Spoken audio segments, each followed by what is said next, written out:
If you have a negative association to selling, that just means that at one point in your life, somebody sold you something and maybe you were taken advantage of. Welcome to the Dean Graziosi Show. All success starts right here. Today, I want to talk about persuasion. And this morning, I got up super early, maybe way too early. I think I was up about 3:45 this morning. That was extra early. I don't usually get up that early. And this morning, I laid out the agenda for you guys before I hit the gym, before I did my morning routine on persuasion. And I want to get to first kind of the big picture of it. I was looking at that later, but I want to talk about it now. So many people, I know some of you share that you're afraid to sell, or some people even think selling is bad. And I want to kind of set the frame of persuasion, because persuasion, sales, kind of the same thing. But today I'm going to get tactical. I'm going to show you how to break that fear and how to sell. So when we look at selling, if you have a negative association to selling, that just means that at one point in your life, somebody sold you something and maybe you were taken advantage of. Or you had a relative or parents that talked negative about selling because they had a bad experience.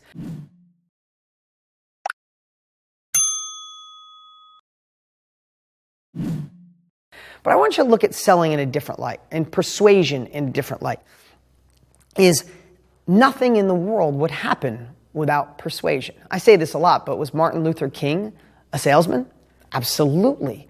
Was Mother Teresa a saleswoman? Absolutely. If they didn't know how to persuade people to take action, to persuade themselves, which I'm going to talk about first, nothing would have happened. It would have been a guy and a girl with a dream, but not actually getting anything done. So let me just ask you, if you don't think you're good at selling or persuading, let me ask you, have you ever persuaded your husband or your wife to go the way you wanted to go? They wanted to go to Florida on a vacation. You wanted to go to Hawaii. And you're like, well, I see both. And with enthusiasm, with excitement, or however you did it, you persuaded them to go to the place you wanted to go on vacation, or persuaded to go have the kids go to the school you wanted to go, even if your husband or wife didn't know, or whatever, your significant other, or persuaded them to go to a certain restaurant, or whatever it is. Let me ask you this. Have you ever gone to a great movie? And you see a friend, you're like, oh my God, you have to go see this new movie. About 20 minutes in, you're like, your hair stands up. You can't believe it. Go see it. It's at this theater. If you've ever done anything like that, that's selling. That's persuading. That's a low level, but you are, and think about that. When I'm selling, when I'm persuading, what are you typically? Could I persuade you if you showed up today and I was like, hey, everybody, I'm really glad you showed up to the Millionaire Success Habits. I think you should listen to me today. No, that's not. When you persuade, you're on fire, you're enthusiastic, you have lots of energy, you're really your best self. So I'm gonna go in I have a plan here today, but I really want you to open your mind up to knowing that whether you want to persuade a spouse or a loved one or a child or a parent, or you want to persuade people to take action and give you a credit card for the amazing service or product you have, selling and persuasion is a must. If not, you'll just obsess on the product, obsess on the details, obsess on the structure, and no money coming in, and you either got a business that fails or a business that causes you stress. So here we go. We're going to go down the bullets that I laid out for you at about 4 o'clock this morning. You ready? Okay, let's see. First, it all starts with a vision. Now, I'm not going to go really deep on vision today because I want to talk on persuasion. But the people who persuade the most know exactly where they want to go. So instead of me going deep on it, go back to the R factor question I always talk about. It's a year from now. It's the best year of your life. What does that look like? You're looking back. How much money are you making? What are your finances? Where do you want to go in your business, your career? Do you want to rise up through the ranks in your current company, start your own business, or scale the current business, or do a side hustle, do a business on the side? Don't know what that is for you. If you want to write it down, you can, but you need to know. So once you have your vision, here's why I want to tell you. So let's not go any deeper than that. You write down, what's the vision? What do I really want? Because this is the first thing. The first thing you have to do is know what the end goal is, because that's where your persuasiveness, that's where your sales and marketing, everything has got to funnel towards your end goal. What is it that you really want? Sometimes we're pushing for stuff to get through a temporary moment in time, but it's not really our vision, not really our end goal. So first thing about being persuasive, first two things is knowing where you want to go, knowing your vision, and knowing what the goal is. And then here's the biggest sales job you have to do in the entire world. You have to sell yourself on that every single day. You have to persuade yourself to go in the right direction, to say no to the things that don't serve you, say yes to the things that take you towards that vision and goal. When you sell yourself, you know what happens? You get enthusiasm. You get optimistic. You get persuasive. Let me ask you, have you ever sold anything, got anybody to do anything in your life, had somebody say yes, if you were kind of like I was doing before? Today, if I'm selling cars, you should try the blue one. We should try that restaurant. No, that doesn't work. It works when you're on fire, when you're courageous, when you're confident. And how you get that is knowing your clarity on where you want to go and then selling yourself every day on that big dream, because the news is going to try to steal it from you. Friends are going to try to steal it from you. People who love you are going to try to steal it from you. Your work's going to try to steal. The rough day at the office, the rough day at your business, the rough day of sales online is going to try to steal it from you. So you got to wake up the next morning, know where you're going, and sell yourself on your bigger vision. Now, when you sell yourself, then you have the energy to give out to other people. You have the enthusiasm to give other people. And so here's what I want to share right now. How do you get this enthusiasm? How do you feel like this every single day? I'm not saying fake it. And there's not this manufactured way. I'm not saying to use it as a sales tactic. This is just who I am. But how do I get enthusiastic? It's because I know where I want to go. I feed my soul with the things that light me up, like your comments. When I see thousands, I've read tens of thousands of comments from my students that I'm changing their life. They're loving my books, loving my courses, loving what I train. I read that. It feeds my soul. It lights me up. You guys, Jill, you help bring this enthusiasm out. But again, I know where I'm going, right? I also, and this is going to get off a minute, but I want to get in here for a moment, is what can drag your enthusiasm down is when you're dragging your past like you got a boat dragging it across the desert. You're holding the anchor rope and you're dragging the boat. You're bringing your whole past with you. You're like, how could I do this new thing with all this? It's time to cut the rope. It's time to let the past go. Burn it.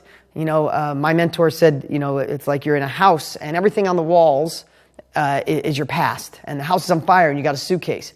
Let it all burn. Just grab the stuff that serves you. Grab the stuff you learn from. Grab the things that empower you. Stuff them in the suitcase and let the past burn. There's not enough energy to focus on that and go to your new future and have the enthusiasm. So you let the past burn and you bring what you've done with you. First of all, that's a positive focus. You take that. Now you look towards the future on your new goals, your new vision. Let me just back up for a minute. Enthusiasm and authenticity will outweigh being over-prepared and over-studied and perfect on camera or perfect on writing or perfect on a YouTube video or perfect when you do the job, when you talk to your boss.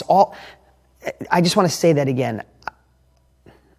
Enthusiasm and authenticity outweighs everything. I look back at my career, guys, I didn't go past high school. I don't have a great vocabulary. I know that I don't. I don't use monster words. I don't articulate super well. I use amazing, awesome, fantastic. I use those words a lot. I know that I do. But you can tell this isn't coming from something I fake. This isn't coming from some script I'm looking at right now. It's coming because I know you are on the other side there right now taking this knowledge in and you need it to change your life. If I don't give it to you with all of me, it's just going to be something else you watch. I want you to be here every single month.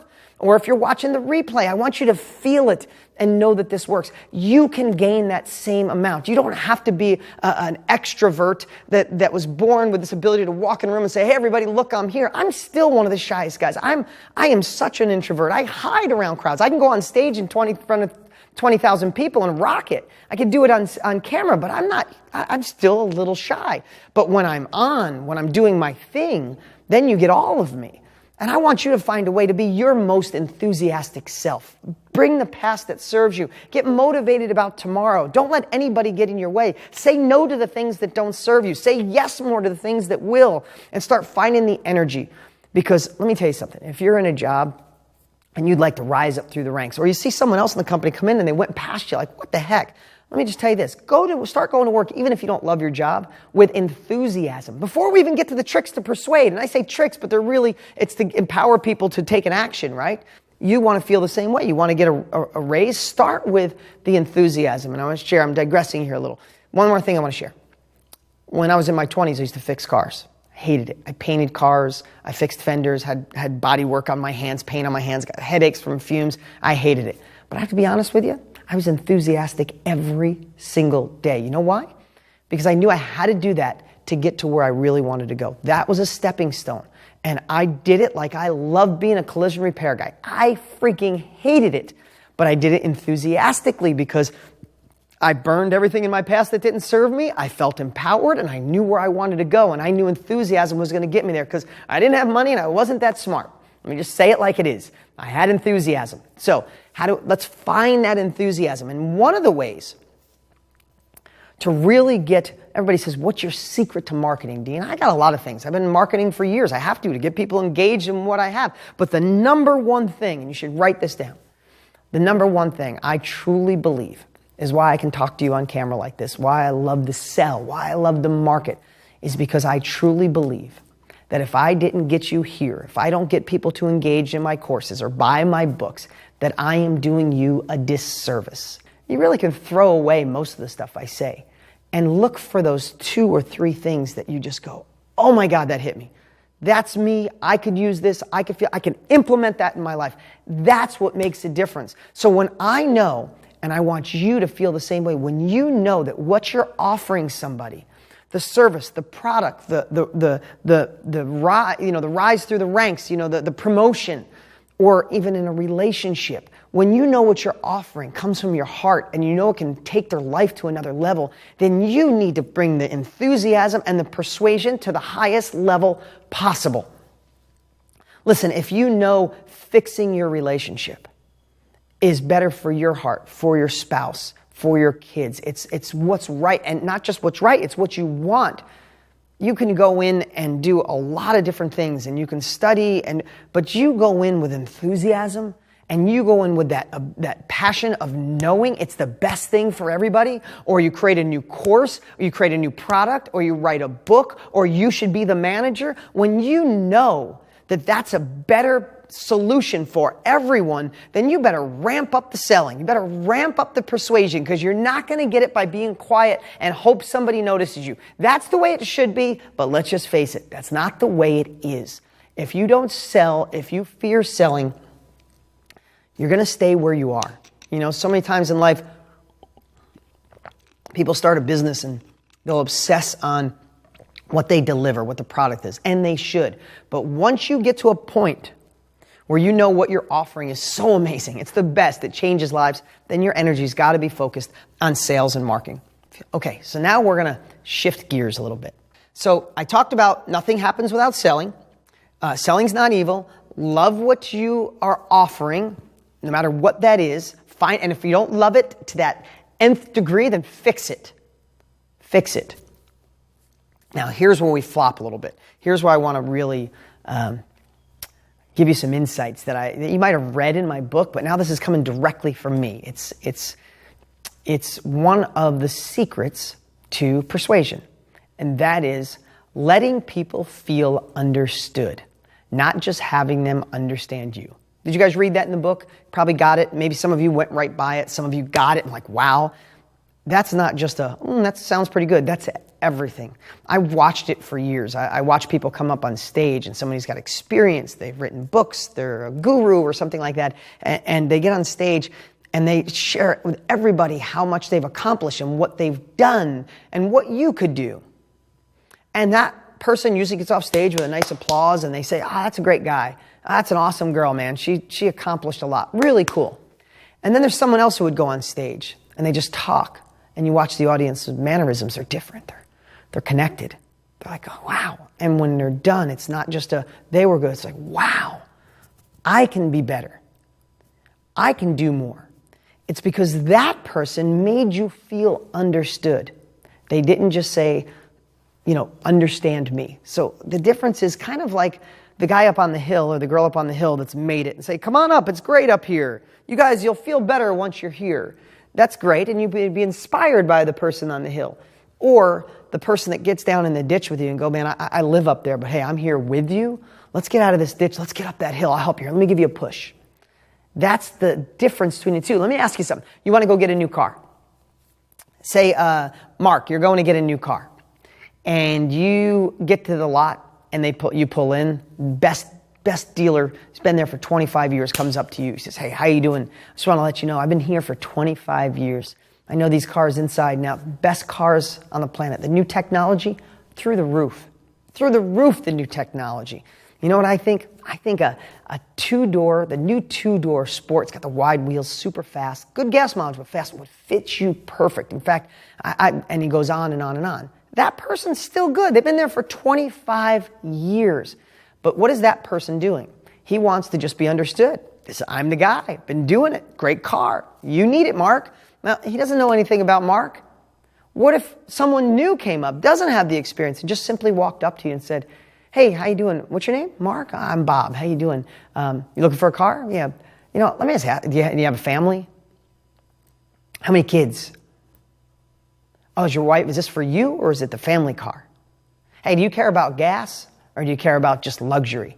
And all of a sudden he's asking and letting you talk. And all of a sudden, Mark, you tell him, I don't know your life story, Mark, but if you have kids or you don't, or you're married or you're not, or you like sports cars or you like SUVs, that second salesman is letting you feel understood to share, gas mileage, I don't really care. What I want is something big enough. We have 3 kids and we're always got the friends and we got the baseball gear in the back and I want this and I want that. And when he gets done, he goes, wow, I really understand, Mark. And if I think of all the vehicles we have, I think it'd be this model because the gas mileage is decent. It's a gorgeous looking vehicle. It could fit your whole family. Your wife would love it. And today we can do something pretty special on that one. All of a sudden, bam, that's the guy.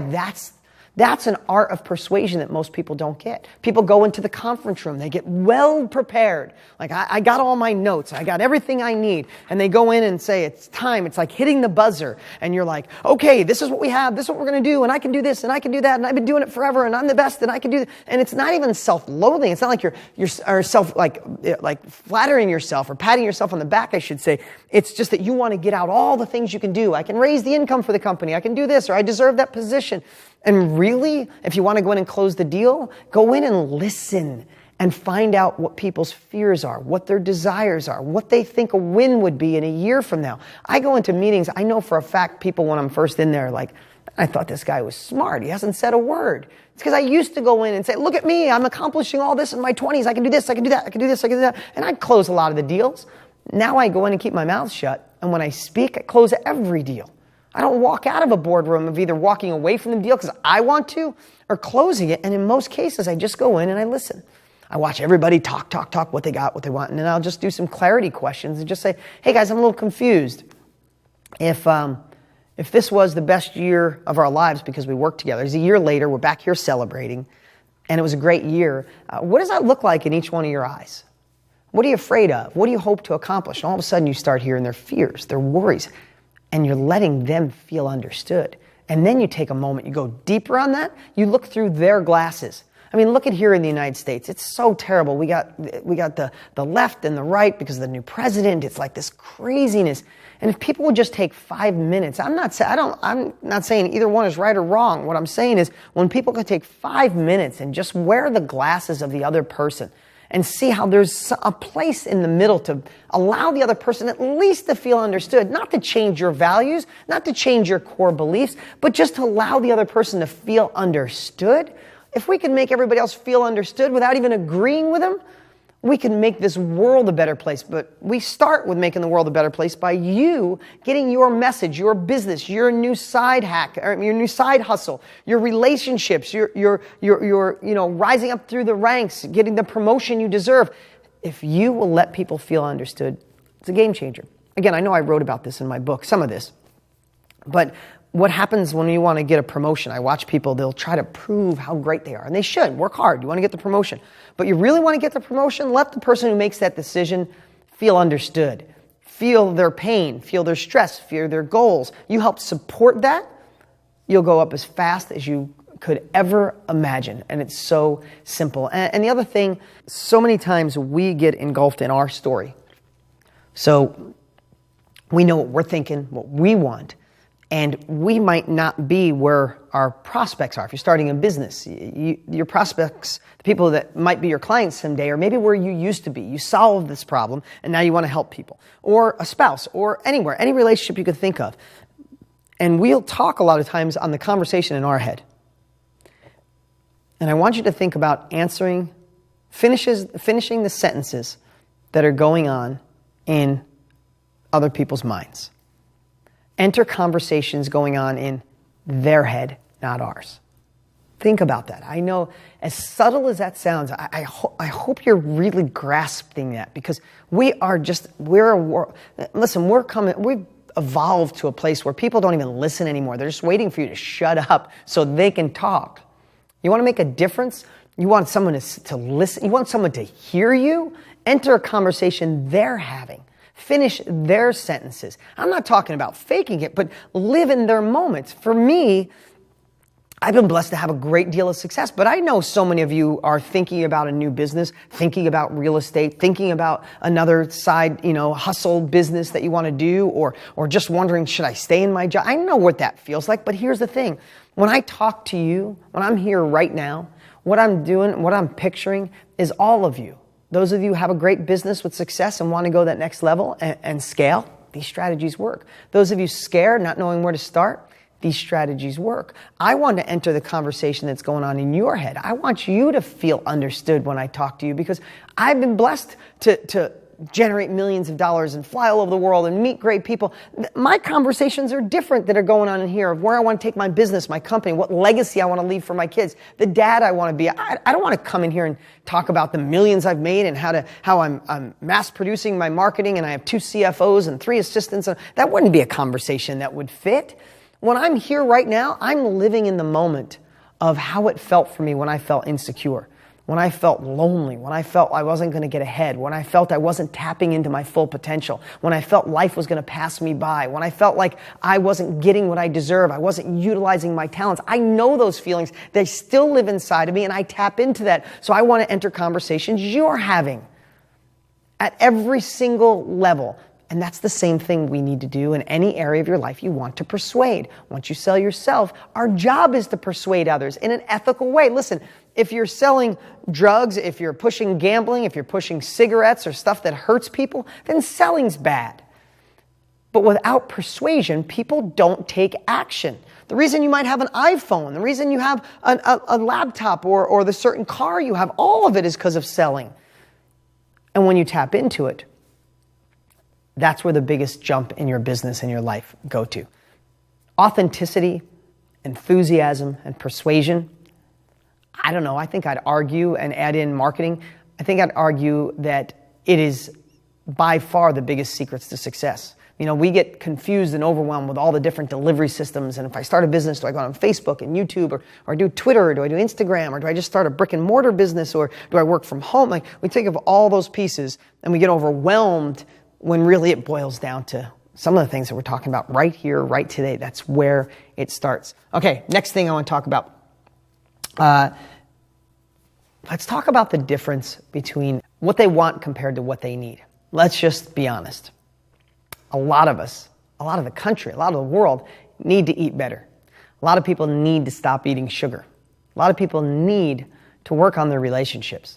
A lot of people need to be more engaged parents.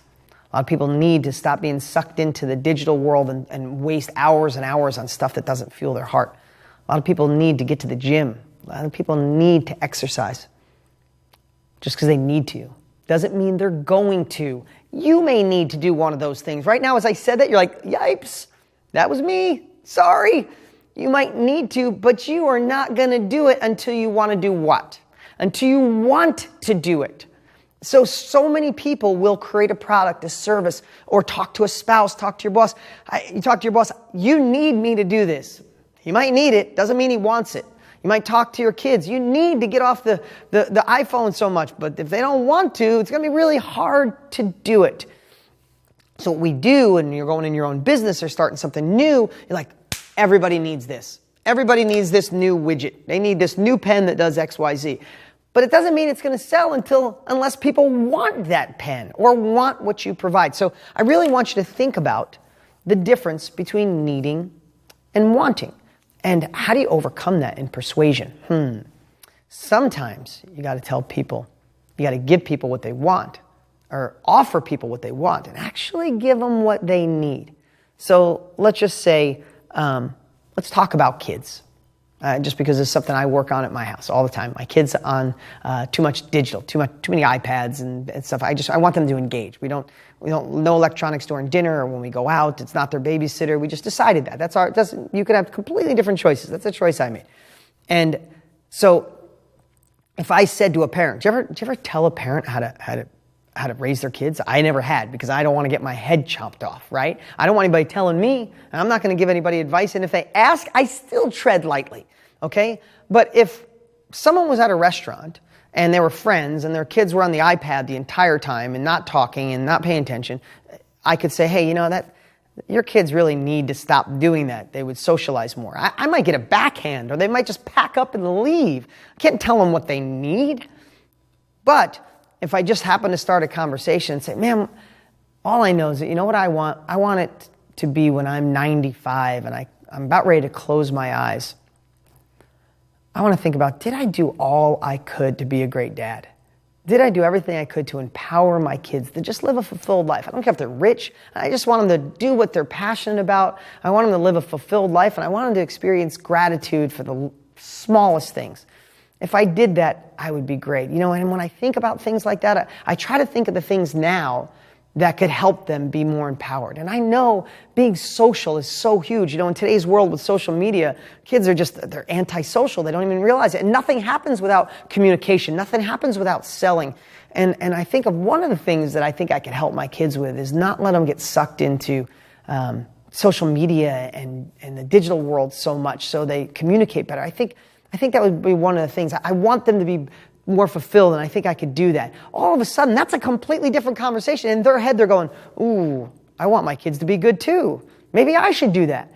Completely same exact result. No, not the same result. Same thing you're asking them to do when you tell them they need it. But if you can find a way to let them know they want it, then all of a sudden you can break that barrier and get inside here and show them that there's a better path. So sometimes that selling them what they want, but giving them what they need, right? Okay, address the problem and the question. Okay, credential. Okay, good stuff. Okay, I'm going to read a couple of your things here. Okay, Dean, you're seeing in my life. Okay, Mark, am I reading it? Yes, I agree. Question, what action steps would you take to assist in moving past your own insecurities? Jennifer, moving past your own insecurities. I'm going to start getting to some questions here. And then I got a great close I want to share with you. We all have insecurities. And there's a million answers to that, but I know mine. I couldn't read in school. I was always embarrassed. I hated being in special reading, and I just figured that was the life for me because I had those insecurities. It made me shy. It made me, I was afraid of girls in high school, all that stuff because I was insecure. And I was lucky enough to flop that. And I want to ask you this, Jennifer, and you can think about this, right? There is no doubt you're here. You are doing what most of the world isn't. You are looking for the wisdom, the knowledge, the capabilities to take your life to another level. That's why you're here. So I already know we're kindred spirits. I already know you've done amazing things in your life. So what I talk about, I don't know what chapter it is in my book, Millionaire Success Habits, but I want you to think about this today. The hell with your insecurities. The hell with the things you're not that good at. I don't know what it is if you feel insecure about your looks or your outfit, the amount of money you have, the amount of time you had, or your capabilities, or your education, or your job. I don't know what it is. But what if you just spent the next 24 hours thinking about all the things you're good at? All the things that you've done amazing. You've done incredible things in your life. There's no doubt. Don't lie to me and don't lie to yourself. You've done awesome things. You've accomplished great stuff. You've done cool stuff. And you're really good at some stuff. Do me a favor.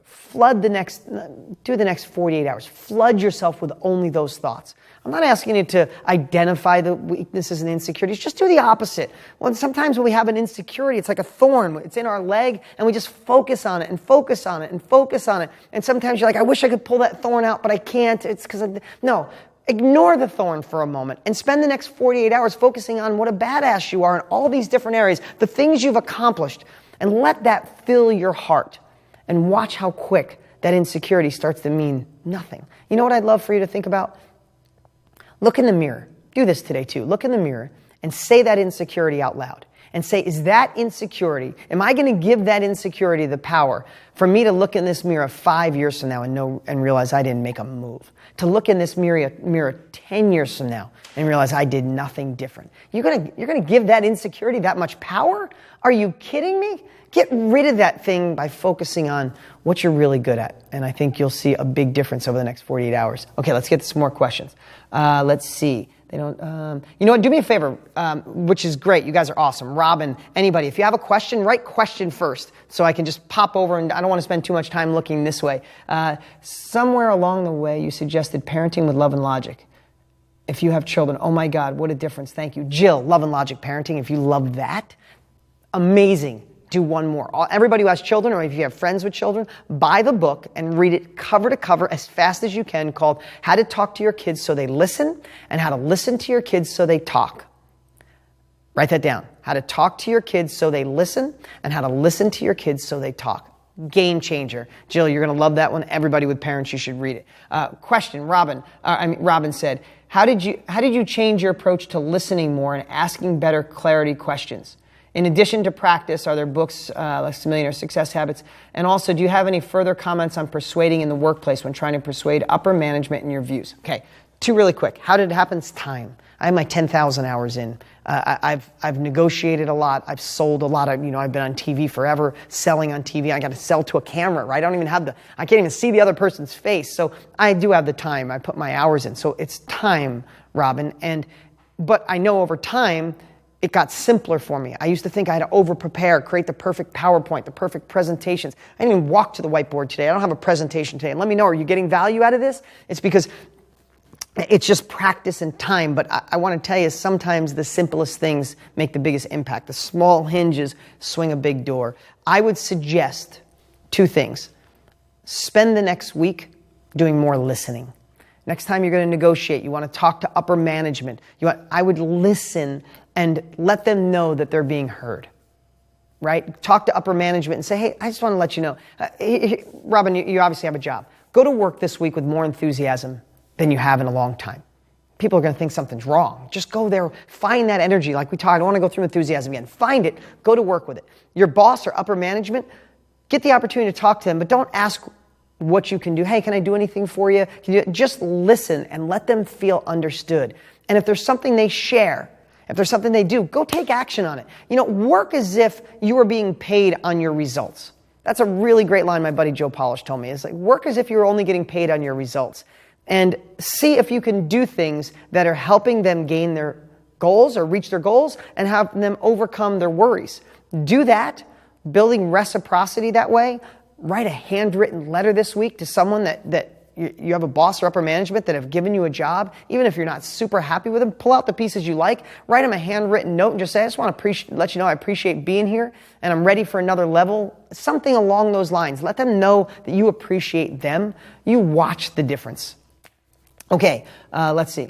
Is selling the first 50% of the equation and product delivery is the other 50%? Okay, great question, Ian. Here's what I know, is most people focus on product development. They're going to write a book. They'll spend 2 years writing a book, 2 years creating a course, a year creating the new company. They'll spend all this energy and effort on creating it, and then they get done and go, how am I going to sell this? What am I going to do with my book? How am I going to get people to my restaurant? How am I going to sell my course, get this real estate deal done?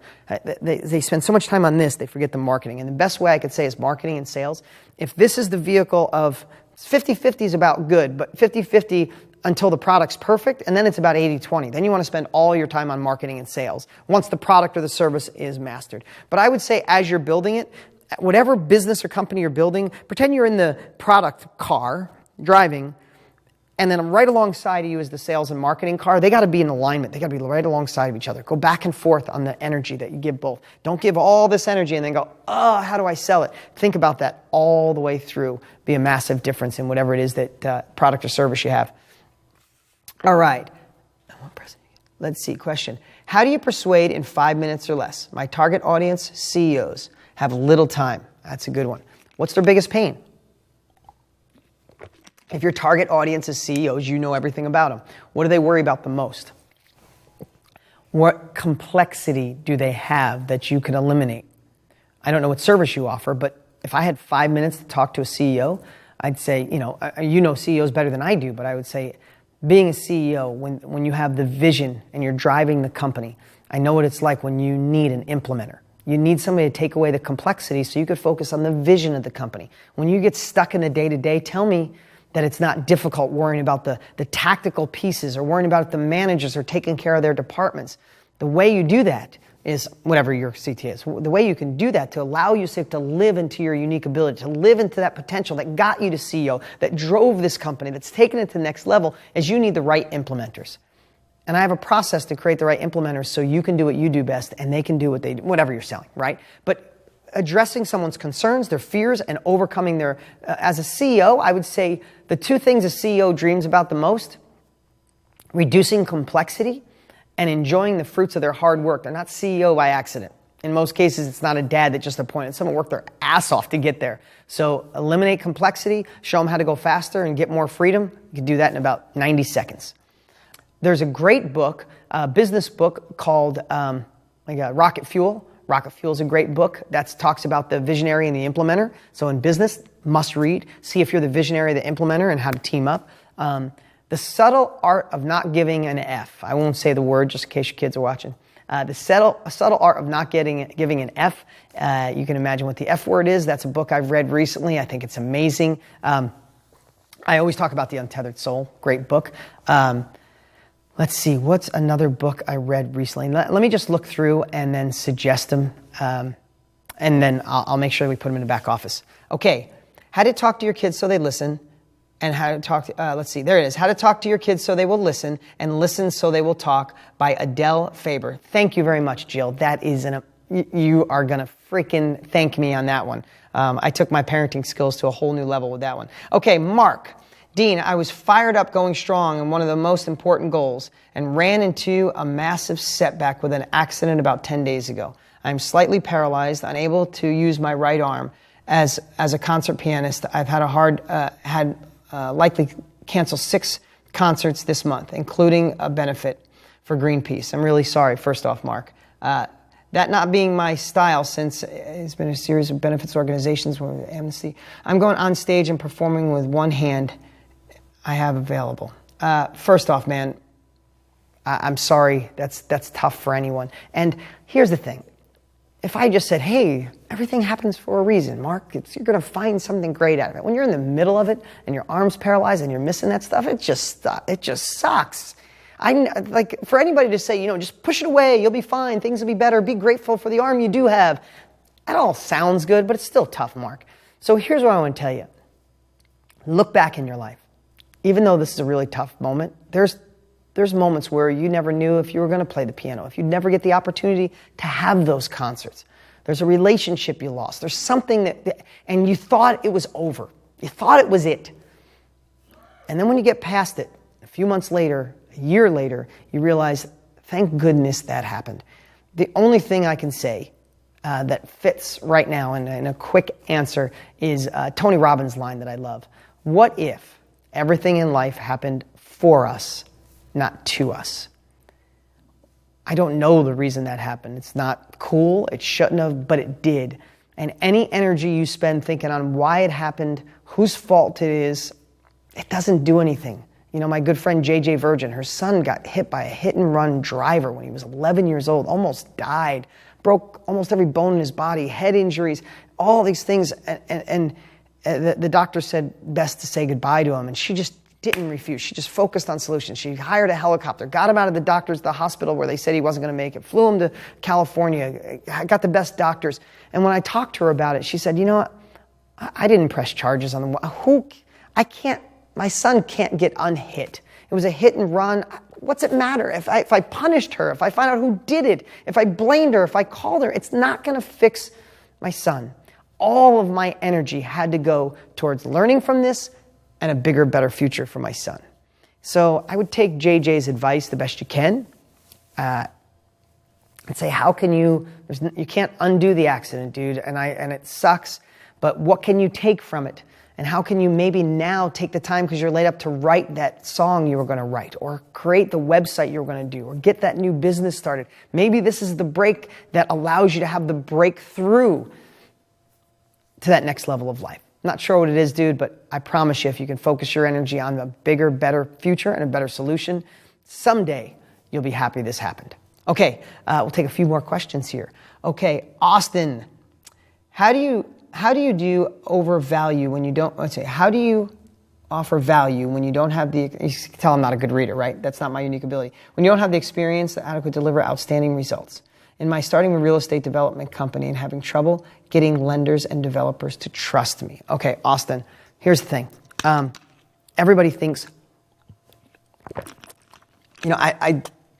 I'll go places and I'll see somebody with all these credentials and I'll say, wow, look at all those credentials. And they'll go to talk and I'll be like, I'd take a high school kid with more enthusiasm than I would with someone who's overeducated, who's never put anything into play. Austin, if you're here, you're an action taker, dude. You're a badass. That's who's here. That's who comes and listens and learns at a place like this.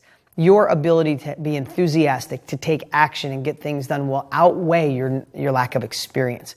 So here's what I would do is, first off, is if there's anybody in your area that you could work with and have them as a mentor to say, I worked with so-and-so, a real estate developer. Go, I don't know what it is you do, and hopefully you've got some of our courses and things that have helped you, but now you need to put it in play, right? Maybe you could find somebody do it and go work 10 hours a week for free for them and show them the enthusiasm, the authenticity, the energy, the person you are. Get out there and get experience. And at the same time, listen, when I tell you a story, I'm going to back up. Maybe you've heard this story before, but when I was painting cars, when I was a collision guy and I was doing real estate the best I could, I'd work on cars from 8 in the morning till about 5, 6 at night, go home and eat, and then I'd go work on houses and apartments I was buying and land. I was just humping. I was just going. I didn't have a lot of experience in real estate. I was knocking on a gazillion doors. This is way back in the day. And finally, a guy, I was trying to put a bigger deal together. First deal that was big. It actually ended up being the first deal that I took in $1 million. True story, documented. And I needed $80,000 to make $90,000 to make this deal happen. And I didn't have it. I was tapping credit cards. I wanted this deal so bad. And somebody's car that I fixed came in and saw my enthusiasm, saw my energy, and said, I was intrigued and asked me what I did. I started telling about my real estate and what I was doing and hustling. That guy lent me $90,000. That deal ended up bringing in over $1 million about 8 years later. It was an unbelievable opportunity. And I got it because of who I was in my momentum. Had nothing to do with my experience. I had never done a deal like that in my life. I promise you, there's more people out there that will invest in you, work with you, want to make money with you because of your energy, your authenticity, and your enthusiasm. So I hope that helps. Okay, we'll take a couple more here. Okay, thanks, Dean. Speaking my inner dialogue once again. Mark, okay, question. Enthusiasm for me, it comes when I feel I'm doing things I'm interested in.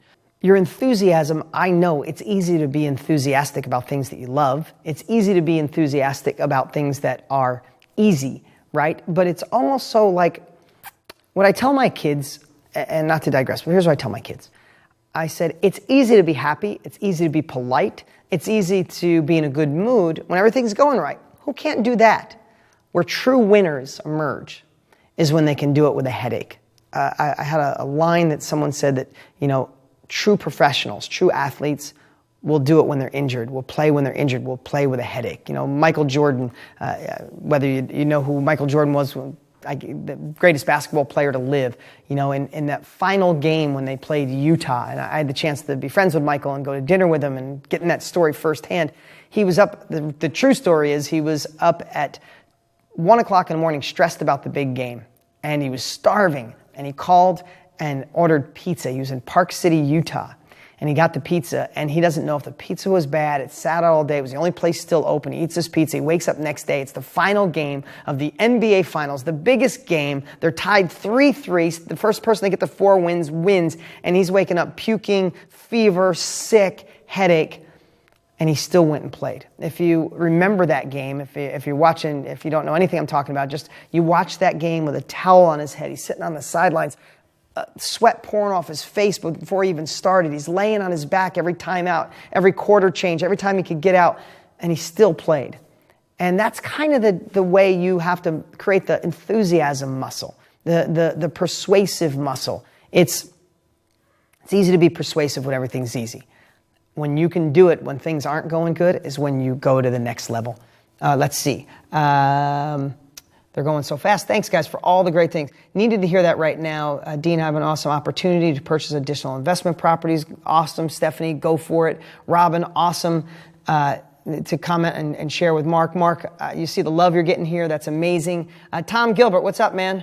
You would be the perfect person to say. Tom Gilbert was in my office here yesterday. Tom, it was great spending time with you.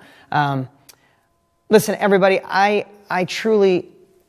just reading this and seeing that bond, this is a group where you can keep each other accountable. I see all the love being shared in here, but I want to kind of circle back around to the importance of persuasion, the importance